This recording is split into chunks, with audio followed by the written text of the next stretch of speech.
Excellent. I'm going to go ahead and share my screen.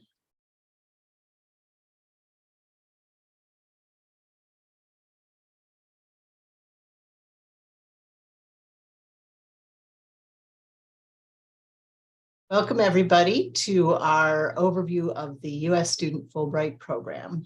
It's been actually an exciting Fulbright day around here. One of the great things about working in higher ed is so much is cyclical. So we are in the process of hearing about hearing results for the current crop of applicants. And here we are talking to a new group of potential applicants. So welcome to everyone. And I will introduce myself fairly simply, just to say I'm Christine Valenza-Shin. I'm the Interim Executive Director for Beyond Barnard, and it's my pleasure to be able to give you an overview of and some introductory information about the Fulbright program, and encourage you to ask questions and consider applying. So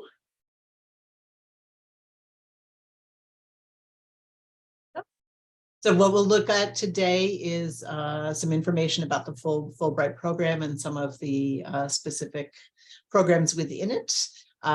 We'll talk about the selection criteria, the application and campus nomination timeline, as well as Beyond Barnard resources and upcoming events to help you through the process as you consider applying, and then when the time comes to actually begin applying. I will leave time at the end for question and answer. And you can put them in the chat as we go along. I see one already. The recording will in fact be offered after the event. We'll send a follow-up email to everybody who registered so that they can have the link. It usually takes a couple days to get it up on our YouTube channel, but you should get it within those couple of days, possibly Monday at the latest, since we're already on Thursday evening. Excellent. So let's get a little bit of an overview. The Fulbright program, these are a couple of slides that we borrowed directly from that are provided to Fulbright programs here at across various colleges and universities. And the goal is really important. We'll talk about some of the reasons why, but the Fulbright Fulbright program was created in the immediate aftermath of World War II by the U.S. Congress.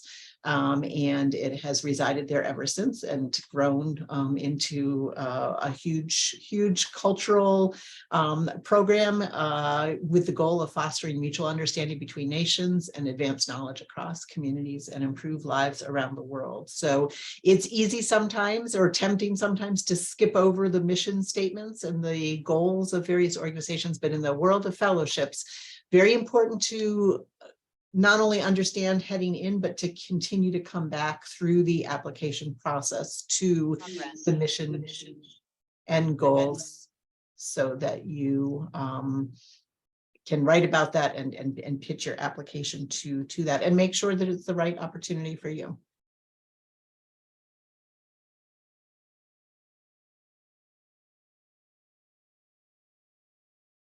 This diversity and inclusion statement is something that's really fundamental. I think that, one could argue that even though it might not have been spoken of in these terms back in 1946, that it has been part of the core mission from the beginning to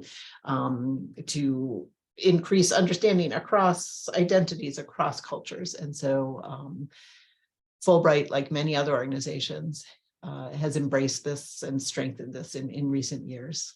And truly an open opportunity. And we here at Barnard, with all of our fellowships and all of the fellowships that we support and that you come to us with, always encourage you, no matter where you're coming from, identities, majors, various aspects of who you are, is all part of the process, and everyone is encouraged to apply, and we're here to support you and make the most successful application you can. So we encourage people to not, if you've got any barriers or assumed barriers, we want you to override those barriers, talk them through with us, so that we get the fullest pool of applicants, as does the Fulbright overall. That said, there are some criteria for eligibility. You need to be a graduating senior. That's the earliest time you can apply, but recent graduates can also apply. You can also apply as a graduate student. Or if you are not, you're also welcome to apply if you're not in school, early career professionals, and that can be any, it can include creative and performing artists and musicians. It can include really the full range of fields of study and areas of interest. You do need to be a U.S. citizen by the application deadline. So at the time you submit your application, you need to be a U.S. citizen. You need to have a bachelor's degree or equivalent by the start of your program. Okay. Yeah, by the start of the grant. And you cannot already have a doctorate. So you can wait and apply as a graduate student, but you can't wait until you've already achieved your PhD. And there's a caveat. Fulbright is really many different programs because each country administers their own program, and there are some country-specific requirements. I will at the end. Somebody remind me if I forget. I'll drop the website in. I definitely encourage you to. Oh, and it's right here. It's definitely encourage you to visit the Fulbright main website, and you can focus in on specific countries and find out any details from there. I am curious, actually, if you had to decide right now which country you would be most interested in traveling to on a Fulbright grant, what would it be? You can go ahead and put that in the chat, and we'll see what the range of countries that you are interested in are. Brazil, excellent. Senegal, United Arab Emirates, Indonesia.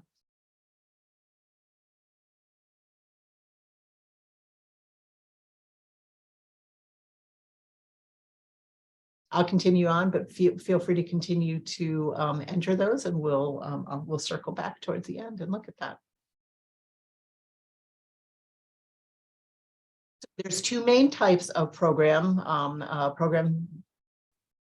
under Fulbright, program award types. There is a study and research grant, or there is the English and Teaching Assistantship, or ETA. So you can see that there are slightly more ETA fellow awards each year. The independent research study or arts projects abroad go from 6 to 12 months. And the English teaching assistantships go from 8 to 10 months. So a little bit, research could be a little bit shorter, could be a little bit longer, and the English teaching assistant timeline generally ranges from 8 to 10 months. And again, that's something that can be country specific. So, right. So those are the two broad areas, and we'll break those down a little. So starting with the study and research grant, all right, there are a number of options within this. You choose one or the other to apply to. You're not allowed to apply to both. So you need to think through which one best fits into your goals and plans. So under the study or research grant, you can propose and conduct your own independent research. The host country mentor at a local institution, or you can enroll at a graduate degree program abroad in select countries.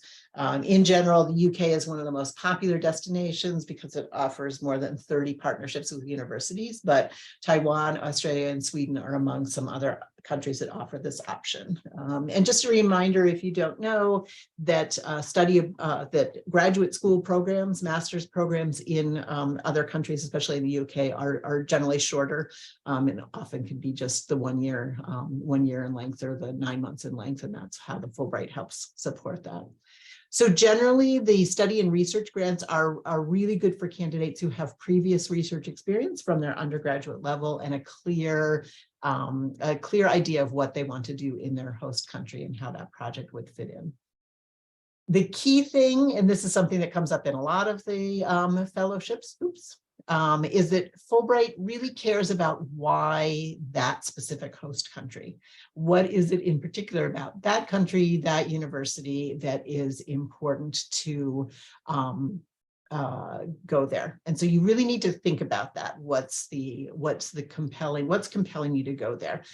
There could be a number of reasons, but it's really important to think about the fact that heritage, speaking the language or returning after spending a semester abroad are not enough in and of themselves to justify. You need to think about some of your deeper reasons, and this is something that we, through our fellowships advising here at Beyond Barnard, can talk to you about one-on-one and develop and work on in terms of your statement of purpose and your other essays as to why you want this opportunity. I go ahead and save. I'll save some of that. I see some good questions coming in. I'm just going to go ahead and save those for the end, though. So excellent. Okay. So then the English Teaching Assistantship, or ETA, is open to candidates from all majors and disciplines. And you ideally should have some background in teaching, tutoring, peer mentoring, other things that involve teaching and training. But even if you don't have a ton of direct experience, you should be able to communicate a strong sense of why you want to teach. How does it fit into your career plans? Does not mean you have to commit to a lifetime of being a teacher, but how does teaching in a foreign country, in another country, connect to your career plans? And again, a reminder that the various requirements and previous experience and preferences thereof is country specific. So some countries are looking for more detailed background than others. Generally, you can be assigned to work as a teaching assistant at any level, from elementary school to colleges, and the assignment availability is country specific. You can identify a particular area or region in country, but placement there is not guaranteed. So it's important to know that going in. So you can specify your country, you can show a preference for a particular area, but it's not a guaranteed. That's sort of an overview of the sort of broad picture of the Fulbright program. Let's look a little bit at the selection criteria. So as with most fellowships, there's 4 main areas that are looked at in terms of your application. There is academic excellence. Fulbright, unlike some of the other fellowship programs, GPA is important, but it's not all important. And in general, they are Fulbright is relatively welcoming of a range of GPAs. So we never want that to be a hold up for anybody. So definitely talk that through with us one-on-one about your particular situation. But the key thing is looking at academic excellence in a more holistic way. So being able to talk about your research, whether you're heading to the research or the teaching part, any research, certainly, any lengthy projects, papers you've written, what you're planning on doing for your senior thesis, which you should hopefully, know about by the time you're applying to Fulbright. Internships, especially as they connect to future plans or to interact with your academic interests, that's going to, help you stand out, not in the sense of that there's some checklist that they're looking for, but in the sense that being able to speak about your academic and intellectual journey in a holistic, connected way is, and have that narrative, that's a personal narrative about that journey, that's really helpful and sort of makes you stand out as an individual. So Fulbright is also, as with many other fellowships, looking for evidence of and to hear more about your community engagement and leadership. There's 4 eyes there. They're looking for examples. Not, you don't have to have all of these, but things you've initiated, ways in which you've informed yourself about a particular community or the particular project you're working on, informal and formal influence that you've had, what you've been able to implement, right? So, again, doesn't mean you have to be the president of everything you've participated in, but being able to talk about your role and the roles you took on and the goals your organization had and that you had within that are really helpful part of your story and your narrative in applying to Fulbright. All of which, a lot of this boils down to communication skills. Every application does require, have various written components, and there is an interview both during the Barnard process and I don't think every country has interviews, but most do. And so there will be that, it's important to be able to convey your story, your goals, your reasons for applying for the fellowship, what you hope to gain from it, both in written and spoken form. In terms of demonstration of your own communication skills and your abilities, participating in conferences or attending conferences while an undergrad can be helpful experiences to write about, as well as any publishing of your work. That doesn't just have to be a formal research publishing, but if you write about an experience, if you, have a blog or other resources in which you write about your experiences, that can be helpful as well. And then there's the all important fit, not only for fellowships. I mean, we talk about fit a lot in terms of all sorts of things, but your trajectory and goals should, align, how they align with the Fulbright mission. Right? So that's all of these together are what's going to be looked at in terms of your application holistically. So as you're thinking about this, these are just some helpful guidelines for those of you who are first years or sophomores. If you're thinking about Fulbright, if you're thinking about other fellowships, you want to be thinking now about what you can do as an undergrad to obviously have the strongest academic record possible, academic preparation, but also begin thinking about your career trajectory, your vision for improving your community or the world in some way. And if you've already started, if you've already got work going on in those areas, you can continue that. Or if you haven't really had an opportunity, to start doing that work, to start, really focusing on what's most important to you, you can start to take action as well.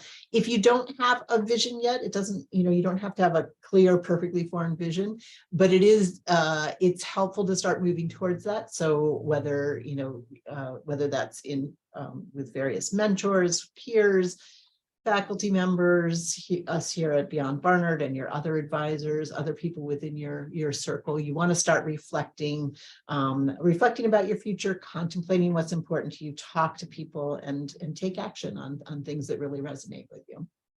If you're a junior, senior, or a recent graduate and attending this, you want to take some time to look back at what you've done so far and think about that. And this is again something we can help you process, or other people can help you talk through, as well as self-reflection. How do you connect the dots between your academic, extracurricular, and professional experiences? What do they have in common? How do each of those fulfill different parts of you, fulfill different goals that you might have? And then what are you thinking about for the future, both in terms of your own professional trajectory, but also your vision for improving your community or the world in some way? If you don't have a vision yet, there's a little bit more time pressure to start developing that vision and thinking that through a little bit more clearly. But we also, and you can have some preliminary discussions with us to work on that, but it is also fine to delay your application for a year. If you're a junior looking down at, looking ahead to Barnard senior year, you might not want to prioritize this application at this moment. You might want to focus on some other things. So again, making that decision, when's the right time for you to apply for a Fulbright, that's something we can talk through. So let's talk a little bit about some logistics here at Barnard, the application and the campus nomination timeline. We use the term nomination a lot with fellowships, but it varies from fellowship to fellowship. Some do require what's called an endorsement or a nomination by the college. Fulbright doesn't require a nomination, but they do require the college or institution to evaluate. So we have 3 deadlines, all of which are really important. All right, so this would be if you're a junior, it would be, this would be starting the summer after, it would start this summer. If you're a senior, again, this summer, or wherever you're at, it would be the upcoming summer. If you're a first year or a sophomore, these are dates that wouldn't apply to you. They'll be similar in the coming years, but this would be dates. This would be the summer and fall, going between your junior and your senior year at the earliest, or after graduating, right? So the preliminary deadline of mid-July, in this case, July 14th, 2023, is strongly recommended, not required, but strongly recommended. Basically, how this works is this is a deadline for you to get early drafts of your application materials into Beyond Barnard, specifically our fellowships advisor, Donna Munoz Pacheco. I'll tell you more about her towards the end of the presentation for those of you who haven't met her. And so basically, we set up this preliminary deadline. We've done this for a number of years here at Beyond Barnard, having learned from experience that this gives you a chance to get early but full drafts, right? They don't have to be perfect, but they do have to be, we want to see a fully formed essay, that, even if a lot of work is going to continue to go into it. And so you'll get review and feedback. And you can sort of pace, it's not completely at your own pace, but you just have a lot more freedom than you will if you wait until August or the campus deadline. Just because we've got this campus deadline, which is mandatory on September 1st, it makes August a very crowded time, especially the end of August, a very crowded time for fellowships advising. So that's why we strongly recommend that you meet the preliminary deadline. Again, your application doesn't have to be perfect, but it's we want it to be, you've thought pretty good sense of what all the components are and pretty strong drafts. And then there's lots of time there for the back and forth. The first mandatory deadline is the campus, what's called the campus deadline, September 1st. So notice that's before you even come back to start your senior year if you're a junior. So it's important to keep that in mind, as the summer comes to an end and the fall is starting. It's a slightly tricky time of year, so you want to mark that on your calendar and be working towards that.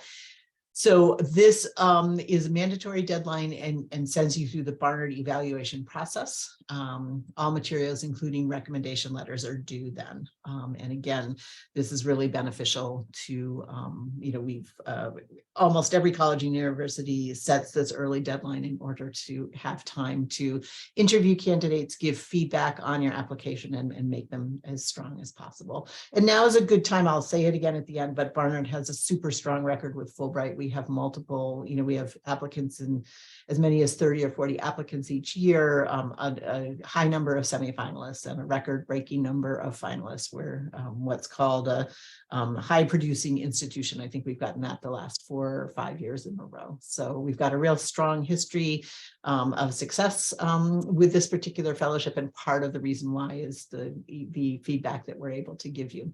The actual national deadline when you submit your absolutely final version is October 10th this year at 5 p.m. Eastern.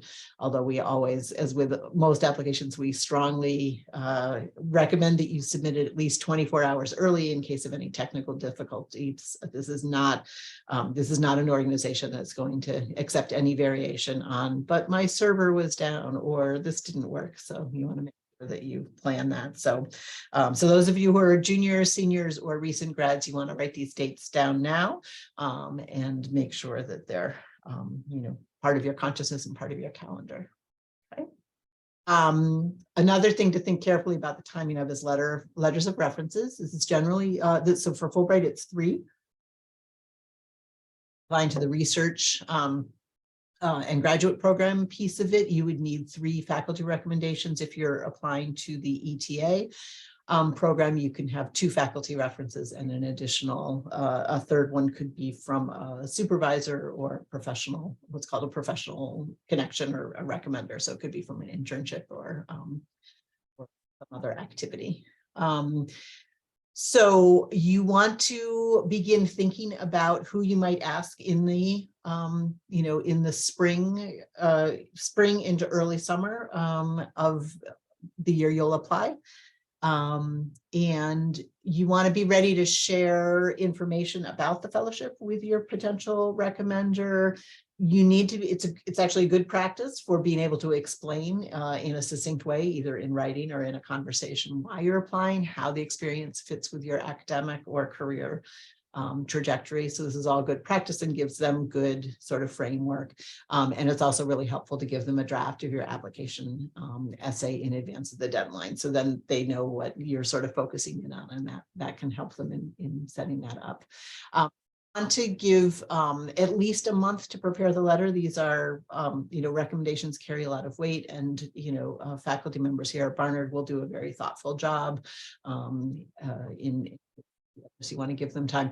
I would generally recommend for something, because faculty do all sorts of things during the summer. Some Barnard faculty will be on campus teaching summer school or conducting research or generally be in the area, but many of them are traveling or living elsewhere or have, significant projects they undertake during the summer. So my strong recommendation is if you're pretty sure you're applying for Fulbright this cycle, you want to reach out, I would say, in the next 4 to 6 weeks as the semester comes to an end, and find out what if they're able to write you a reference letter and to discuss the timing with them, what's easiest and when, how can you facilitate that.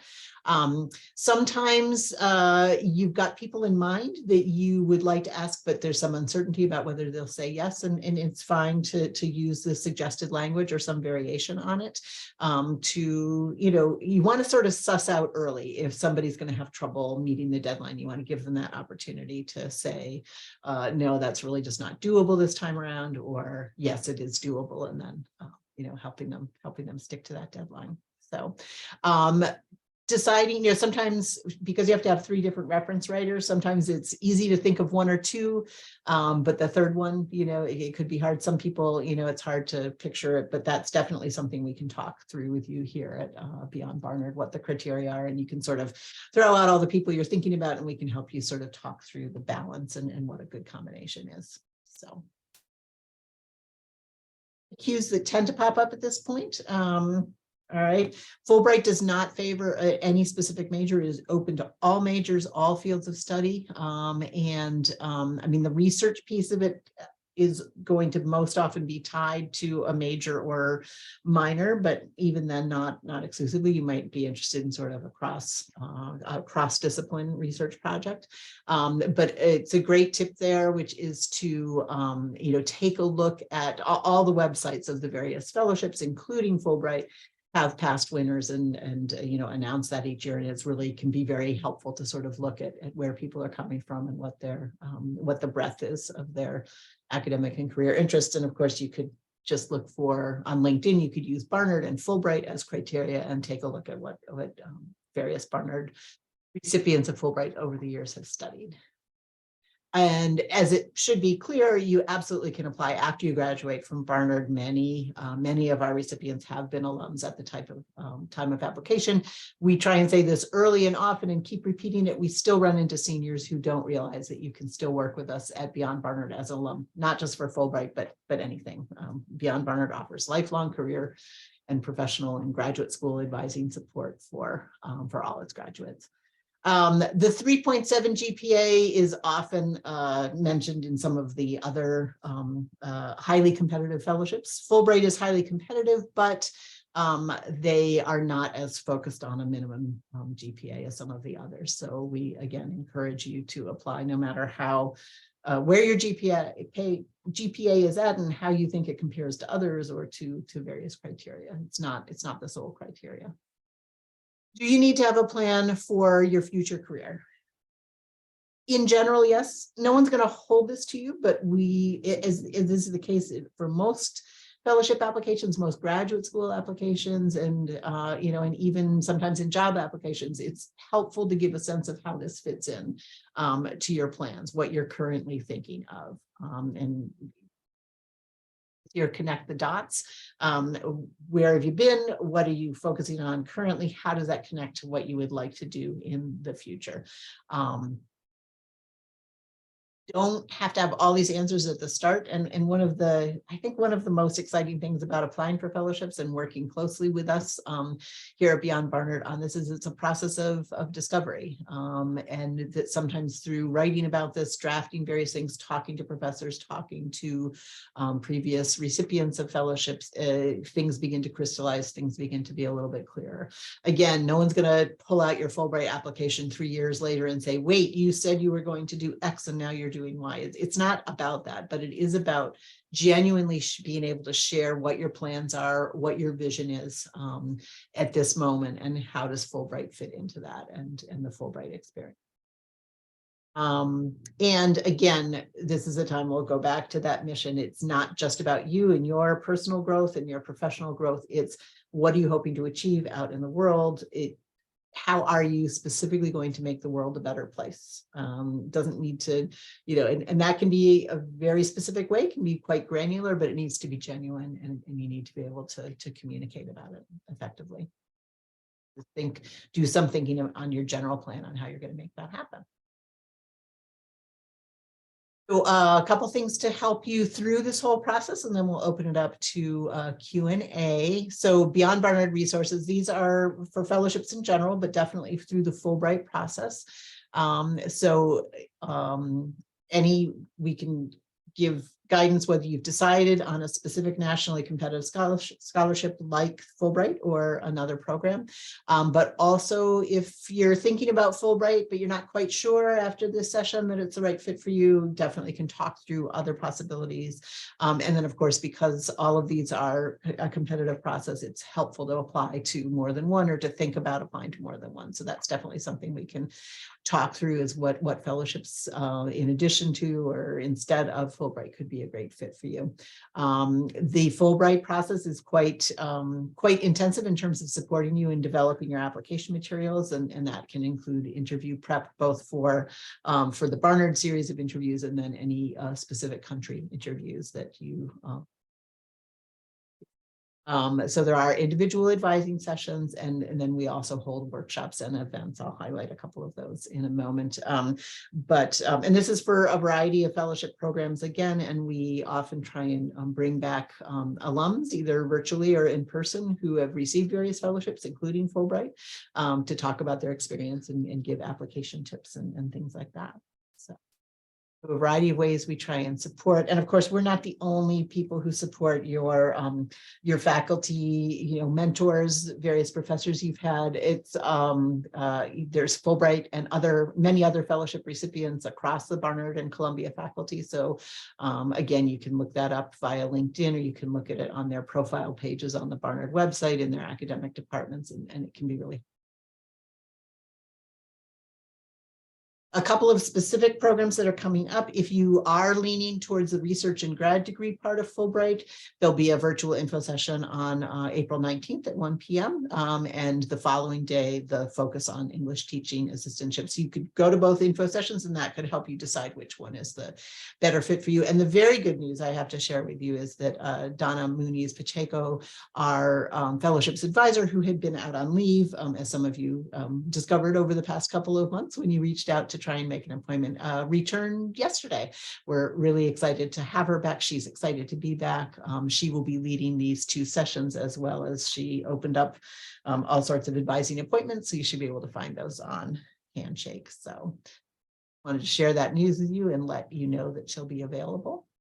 Okay, and so I'll take a look at your questions in the chat, and also welcome you to come off mic, but just want to let you know that you can schedule an appointment for fellowships advising via Handshake, or you can email Donna directly, or Beyond Barnard in general if you have questions about Fulbright or other fellowships that don't get answered. And I'll give the caveat now. I may not be able to answer all of your questions in the next few moments, but before I stop sharing my screen, just again, Handshake is where you make appointments, and you just choose fellowships advising as your type, or you can email Donna directly. She checked in with me at the end of the day, and she, having been out for a while, she had a lot of emails to go through, but she's getting her inbox down to manageable proportions, and she'll get back to you relatively quickly if you do reach out.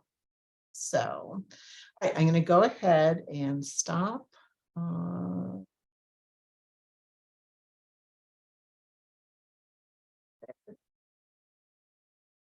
All right, let me start with what's in the chat. We've got all these great countries. Can you talk about the competitiveness and how GPA weighs in this? So, I mean, I don't have the absolute data on how many people apply to fellowship at Fulbright and how many get it. I'm sure they may share that information on their specific website. And actually, let me see if that link to their website. But remember, it's also country by country. And so that can waive, that can factor in. What I can say is that, and again, I should have pulled all these specific data points, but I didn't. But most years we have about 40 applicants to Fulbright, and our number of semifinalists end up in the 20s, the low to mid 20s, and our actual recipients are in the range of 7 or 8, right? So, it is definitely a competitive process.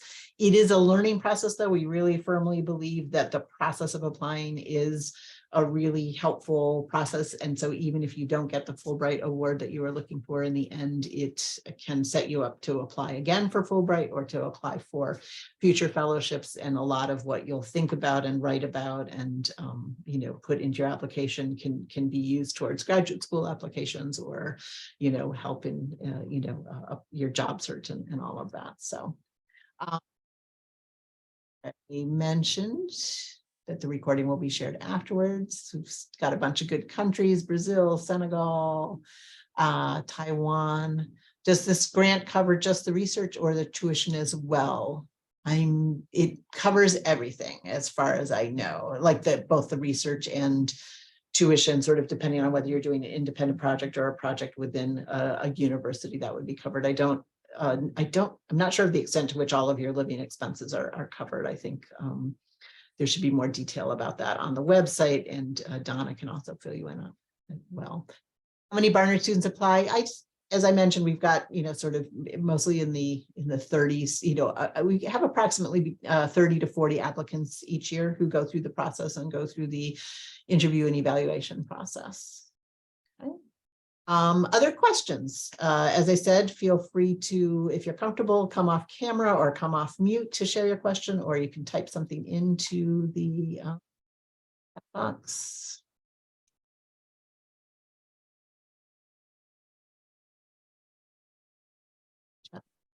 So my question was about how many Barnard students apply.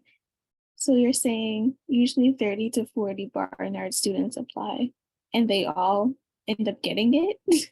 No. So about, like, as I said, like the number is usually in the 30s, and that's a combination of, current students, students who are, and students who've just, graduated within we have a number of alumni apply each year. So we have a cohort of about 30 to 40 applications each year. The number who make it to the semifinalist stage are in the low to mid 20s. And then the actual awards each year usually come out.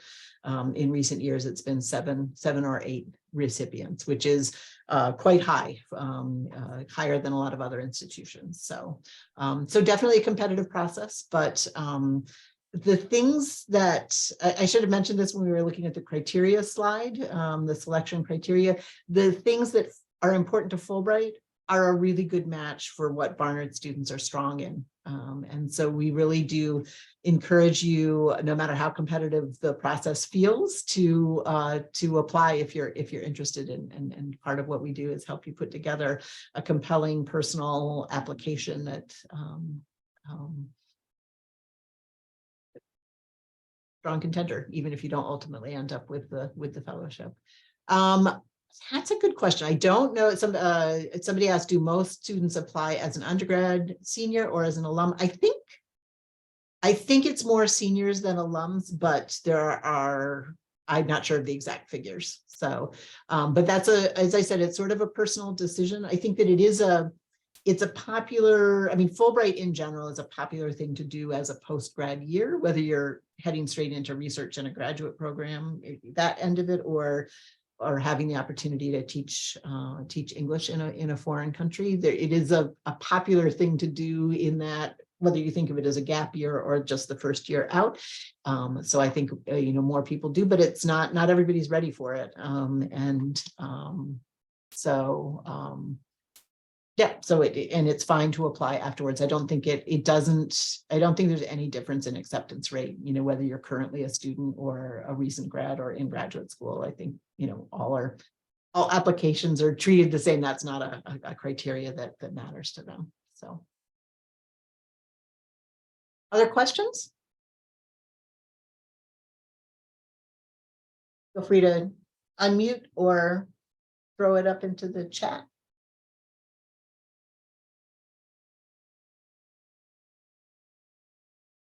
Well, I thank you again for attending. We appreciate you taking time out of your what I'm sure are very busy schedules, since we're coming up of, well, spring break is sort of further in the distance. But thank you for taking the time. Thanks for engaging, and feel free to reach out to us with your particular, follow-up questions and application support. I actually have another question. I was looking at some of the open study and research grants, and it says Fulbright proposal types: independent study research, yes; graduate degree enrollment, no. I don't really know what that means. That's you were looking directly on the website? Yes.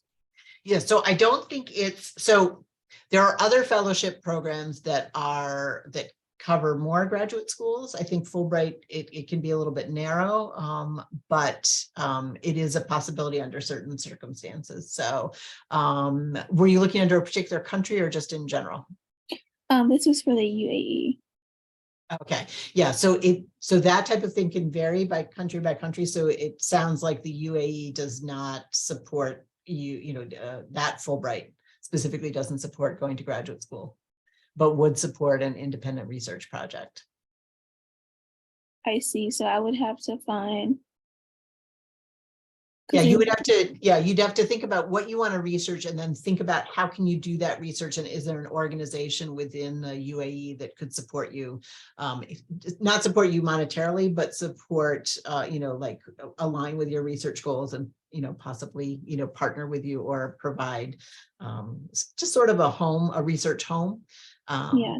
I don't know all the details of that. That's something that Donna could definitely talk to you about, your particular area of research, and then the particular country. But so I wouldn't take yourself out of the running yet, but definitely delve into that, think about that, and then if the thing you think you most want to do is not available in the country that you're thinking about, then part of the discussion could be, is there another country, or are there other organizations in the country you're thinking about that you may not be aware of, and how you might be able to research those.